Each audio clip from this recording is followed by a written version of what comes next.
Ferdi Sambo, Kapolri harus ngomong karena ini masalahnya sudah terjadi tutup-penutup dan jenderal-jenderal ini jadi banyak yang ikut melakukan penutupan ini kan. Tadi kan disebut 1 jenderal bintang 2, 2 orang jenderal bintang 1. Ya, dan ada berapa kombes tadi itu dicopot itu kan. Wah, ini memang benar kalau Kapolri bisa dicopot gara-gara ini. Bisa. Iya. Bisa ini bisa dicopot memang karena kan itu tadi kan terlalu banyak yang terlibat itu. Nanti kan wah ini nggak disiplin semua nih di bawah kamu nih jenderal-jenderal ini pada nggak disiplin semua sama sekali nih ya kan. Makanya menurut saya memang Kapolri keberanian Kapolri mengumumkan Ferdi Sambo sebagai tersangka ini menurut saya harus diacungi jempol. Resikonya dia dicopot. Ya kan. Tapi ya itulah sebuah kejujuran dan ketidakdisiplinan kan. Apapun salah benar Ferdi Sambo itu menghilangkan barang bukti loh, itu sudah jelas loh dan sudah diakui semua pihak kan, masuk Kapolresnya kan, bahwa memang ada barang bukti yang dihilangkan kan selama 3 hari itu kan. Nah, itu sudah jelas salah. Wah, seorang jenderal loh itu. Nah, kenapa sekalap itu kan pertanyaannya.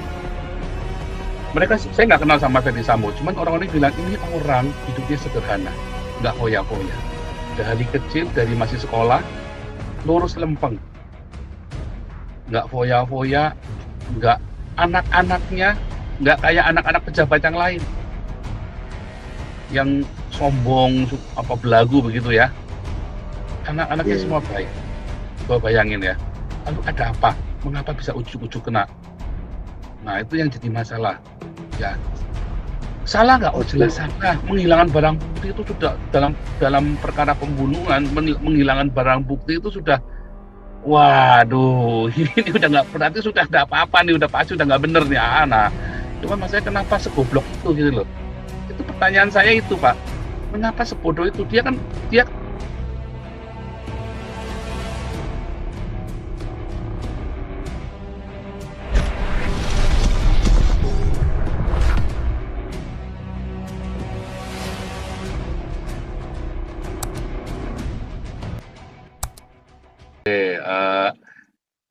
saya sambil siapkan ini ya gambarnya ya, karena memang menarik sekali ya kasus ini ya untuk di ini. Dan jangan sampai ini, sebentar, saya ada kabar ya, dan ini media massa sudah mulai menggoreng-goreng masalahnya. Sebentar. Ini Pak Ponto kalau jadi akan bergabung dengan kita ya, makanya saya berani ini ya naikkan karena Pak Ponto rencananya akan gabung dengan kita. Ngeri ya. Aduh.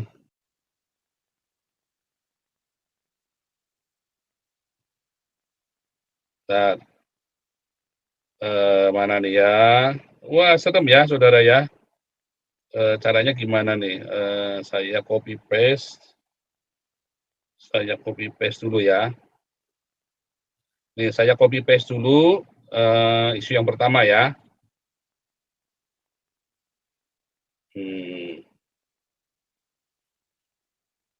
Pak Santi Amar kalau mau ikut komentar dulu boleh ya Pak Santi Amar ya. Kita sambil tunggu Pak Ponto. Pak Santi Amar. Pak Paul, saya mendengar dulu Pak, ini seru ini. Iya, ini kita sambil nunggu Pak Ponto ini, karena Pak Ponto lagi diteleponin. Saya nanti melihat dari aspek lain.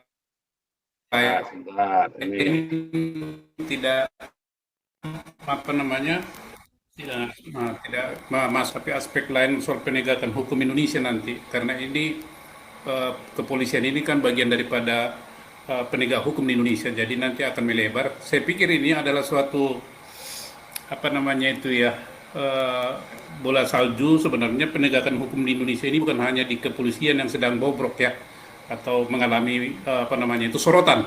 Jadi mungkin di judikatif lainnya, apakah Mahkamah Agung, pengadilan, juga kemarin kita dengar itu di adjudikatif, lembaga adjudikatif seperti BPKP ya, itu di sana banyak itu jual beli apa itu apa namanya itu WTP, wajar tanpa apa itu pengecualian, itu masalah kinerja keuangan daripada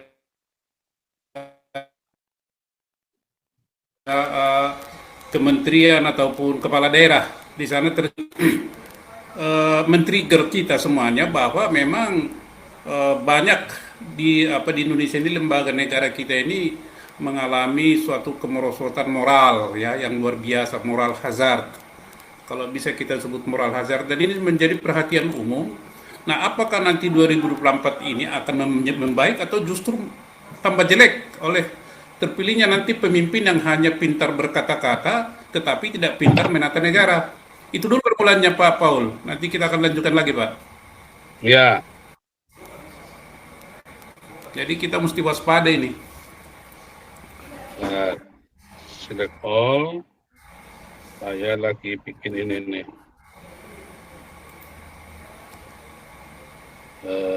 Mana Arial? Ini ada info dari ini ya, dari mana?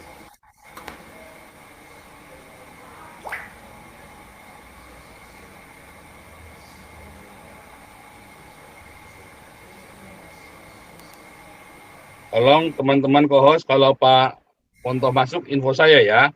Nah, ini karena ini saya siapkan mendadak. Ya. Ya, ini Pak Frans dulu nih, Pak Frans. Silakan Pak Frans.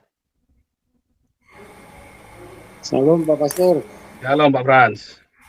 Ya baik Pak, saya mungkin hanya sedikit aja Pak. Ini terkait dengan pengumuman tadi di TV terkait dengan ditetapkannya tersangka. Saya nonton itu Pak, Pak Kapolrinya itu menyampaikan gitu langsung. Kalau saya melihatnya ini malah kayak hukum karma Pak, karena kemarin itu Kapolri waktu kasus MKC dilumurin tai sama Napoleon Bonaparte itu dia kayak nggak ada komen, nggak ada apa sama sekali. Nah ini dia kena batunya ini, dan bisa-bisa dia ini setelah selesai ini ya bisa-bisa dicopot itu Pak. Nah, itu dia yang kita khawatirkan yang begitu tuh. Iya, bisa-bisa dicopot itu Pak. Karena ya itu kalau menurut saya hukum karma ini Pak. Hukum karma. Itu Pak, terima kasih. Tapi kalau kasusnya KC, yang salah bukan Kapolrinya, Pak. Yang salah adalah pengacaranya, terlalu bodoh dan terlalu naif atau licik. Ya, dia gunakan KC buat bancaan. Itu tadi saya bilang, kenapa bisa 10 tahun? Kalau ngikutin cara saya kemarin, paling lama 2 tahun, malah bisa lolos. Tapi kan minimal dia kan Kapolrinya ada komentar atau ada apa gitu Pak. Ini nggak dia boleh, kan Pak. itu bukan nggak boleh. sekali. Nggak boleh, Pak. Nggak boleh. Dia harus netral, Pak. Saya pun tidak komplain ketika Kapolri itu mendpo-kan saya dalam 1 hari, saya nggak komplain karena saya tahu dia cukup tegas dalam hal ini. Saya pun tidak merasa dirugikan, tetapi hak saya untuk saya meloloskan diri, ya kan, hak saya juga kan. Nah, jadi itu tugasnya dia dan itu adalah hak saya juga. Untuk saya tidak mengikuti hukum Indonesia karena saya bukan warga negara Indonesia. Nah, dalam kasusnya KC memang bersalah, ya kan, sama seperti Yahya Waloni, sama seperti dengan si Abdul Somad, sama dengan Saifuddin, salah. Kan saya dulu bikin kan barterannya kan. Iya Pak. Cuman jadi, yang kalau itu oke ya, dia sudah salah lah. Anggaplah udah salah, harus hukum ditegakkan. Tapi yang si Napoleon Bonaparte-nya ini kan ngambil tindakan yang sebenarnya sudah di luar batas, dan dia sendiri kan Jenderal Bintang 2, mestinya kan sebagai atasannya memberi tanggapan atau apa gitu. Ini kan sama sekali nggak ada tanggapan Pak. Nggak apa-apa kan, nggak penting Pak. Kan nggak penting. Nggak sepenting itu, kan sudah ada jenderal-jenderal lain yang memberi tanggapan, ya kan. Jadi nggak penting itu. Kalau menurut saya nggak Misalnya ngomong, oh harusnya Jokowi bicara, nggak ada pentingnya juga Jokowi bicara masalah Aceh. Jadi kita harus tempatkan pada porsinya, ya kan? Kasusnya saya, kenapa Wapres ikut bicara, ya kan? Nah, itu beda kan? Nah, kasus saya kan beda, karena saya menyerang dia secara personal kan? Karena saya juga menyerang dia punya kepentingan dengan saya. Gitu. Nah, kalau KC kan enggak, dia kan enggak nyerang Jokowi. KC kan pro Jokowi malah kan. Kalau Jokowi ikut ngomong malah disalahin kan. Wah, ini Jokowi itu malah ikut belain KC nih. Malah salah kan. Nah, karena KC kan memang pro Jokowi kan. Memang dia kan selalu ini kan statement-statementnya kan adalah mendukung Jokowi banget. Dia kan Jokowers Pak, KC ini Pak. Fanatik sama Jokowi dia. Ya kan? Nah, jadi malah nggak boleh bicara dan memang nggak ada kepentingannya cukup jenderal-jenderal ini. Karena ini kan kasus cekereme kan, kasusnya KC kan.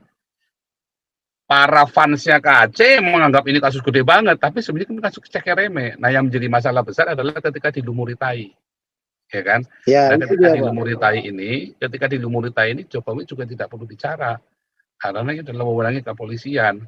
Dan kalau bukan saya yang bongkar juga nggak akan ada yang ini kan. Loh, kasusnya KC dilumuri tai, yang pertama kali bongkar itu saya. Iya ya kan? Kan dulu wartawan sampai nanya ke si siapa itu polisinya kan. Ini kata Joseph Paulusang itu Napoleon Bonaparte, ada jenderal polisi yang melakukannya. Kan yang pertama bongkar saya. Kasusnya Brigadir J ini yang pertama bongkar juga dari gerombolannya kita kan, Pak Laksamana Ponto kan. Iya. Nah, jadi grup ini memang kita banyak bongkar masalah, cuman kita harus menempatkan pada porsinya dalam hal ini. Artinya saya bukannya nggak setuju dengan Pak Frans bahwa KC diberlakukan tidak adil. Oh iya, tapi saya setuju dengan Pak Frans. Tapi kita harus tempatkan pada porsinya. Jadi kita nggak boleh, kita harus tahu mana yang porsinya Presiden, mana yang porsinya Kapolri. Nah kalau yang Ferdi Sambo, Kapolri harus ngomong karena ini masalahnya sudah terjadi tutup-menutup dan jenderal-jenderal ini jadi banyak yang ikut melakukan penutupan ini kan.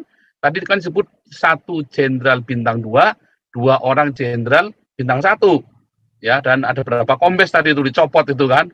Wah ini memang benar kalau Kapolri bisa dicopot gara-gara ini. Bisa. Iya.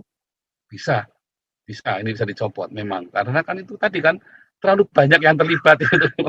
Berarti kan wah ini nggak disiplin semua nih. Di bawah kamu nih jenderal-jenderal ini pada nggak disiplin semua. Kacau sekali nih. Ya kan, makanya menurut saya memang Kapolri, keberanian Kapolri mengumumkan Ferdi Sambo sebagai tersangka ini menurut saya harus diacungi jempol. Resikonya dia dicopot. Ya kan? Tapi ya itulah sebuah kejujuran dan ketidakdisiplinan kan. Apapun salah benar Ferdi Sambo itu menghilangkan barang bukti loh, itu sudah jelas loh. Dan sudah diakui semua pihak kan. Masuk Kapolresnya kan. Bahwa memang ada barang bukti yang dihilangkan kan selama 3 hari itu kan.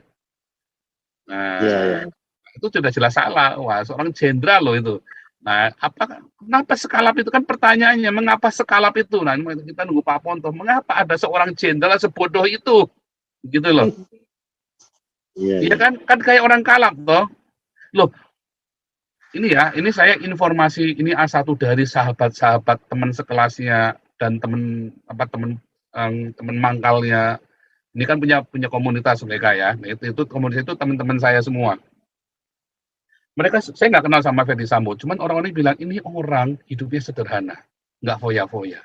Dari kecil, dari masih sekolah, lurus lempeng, nggak foya-foya, nggak anak-anaknya nggak kayak anak-anak pejabat yang lain, yang sombong, belagu begitu ya. Anak-anaknya semua baik. Coba bayangin ya, lalu ada apa? Mengapa bisa ujuk-ujuk kena? Nah itu yang jadi masalah. Ya, salah nggak? Oh jelas salah. Menghilangkan barang bukti itu sudah dalam perkara pembunuhan, menghilangkan barang bukti itu sudah, waduh, ini udah nggak berarti sudah ada apa-apa nih, udah pasti udah nggak bener nih. Nah, cuma maksudnya kenapa segoblok itu gitu loh? Itu pertanyaan saya itu Pak. Mengapa sebodoh itu? Dia kan pakar kriminolog, dia ngerti, dia bisa bongkar kasusnya kopi sianida. Dia tahu. Kenapa dia nggak modus seperti itu dia nggak ngerti? Kan dia kalau memang ini kan bisa dia lakukan kan. Udah 3 hari lagi dia. 3 hari lagi dikasih kesempatan 3 hari buat menghilangkan barang bukti. ya kan? Tapi kenapa nggak bisa rapi? Terus kelihatan banget, ya kan? Makanya Pak Soleman Ponto, Pak Laksamana Ponto kan langsung jelas banget ini masuk, oh bukan, masuk benar. Coba cek Pak Ponto udah masuk belum ya? Belum ya? Belum Pak. Masuk ya. Ini coba yang ngomongin yang bagus Pak Ponto nih, jangan saya nih. Ya, tapi kalau saya sih menebak-nebak ya. Saya kira ini terlalu bodoh bagi seorang pakar seperti Ferdi Sambo itu untuk menjadi pelaku langsung gitu ya. Terlalu bodoh. Harusnya Anda curiga. Terlalu bodoh, dia itu pakar, dia bisa bikin apa saja, dia bisa sulap. Kenapa misalnya nih mau niat mau bunuh dia, kenapa nggak taruh di kebun aja hilang? Kenapa bilangnya mati di tempat, hilang aja kan selesai kan? Menghilangkan orang itu lebih mudah daripada orang yang bunuh di tempatnya ada, dihilangkan udah nggak tahu kemana, hilang itu lebih gampang, cari di mana cari nggak bakal ketemu, gitu loh. Menghilangkan orang itu, apalagi CCTV sudah diambil apa, kan tinggal dihilangkan saja, jasadnya nggak usah dikembaliin. Itu masalahnya itu loh, terlalu bodoh gitu loh. Saya saja mikir gitu tuh simple banget. Buat saya itu simple banget. Lebih baik dihilangin kayak zaman Soeharto. Mengapa bisa nggak ada bukti semua? Hilang. Zaman tahun 9 itu Pius itu yang sekarang jadi anak buahnya Prabowo itu ya. Kan sempat dihilangkan kan, sempat nyaris dihilangkan. Lalu dia bikin deal kan. Apalagi yang nyaris dihilangkan? Budiman Sujatmiko. Wah itu kan juga mau dihilangkan kan kawan kita itu kan. Terus siapa lagi yang ada yang sampai diculik kan Pius, terus siapa lagi kan hilang kan yang 5 kan, berapa 5 orang, yang 7 orang diculik ya, yang 2 balik, yang 5 hilang ya, kan hilang beneran, kita nggak ada bukti, padahal itu di tengah keramaian loh, nggak ada bukti loh, kan aneh kan, itu kan cara yang paling gampang. Kenapa nggak dihilangkan aja kalau memang ada kasus yang lebih besar yang ditutupin seperti tuduhan orang-orang ini ya. Nanti saya bacakan ini ya. Di Pak Andi USA dulu silakan. Pak Ponto kapan saja Pak Santi Amar kapan saja boleh masuk ya.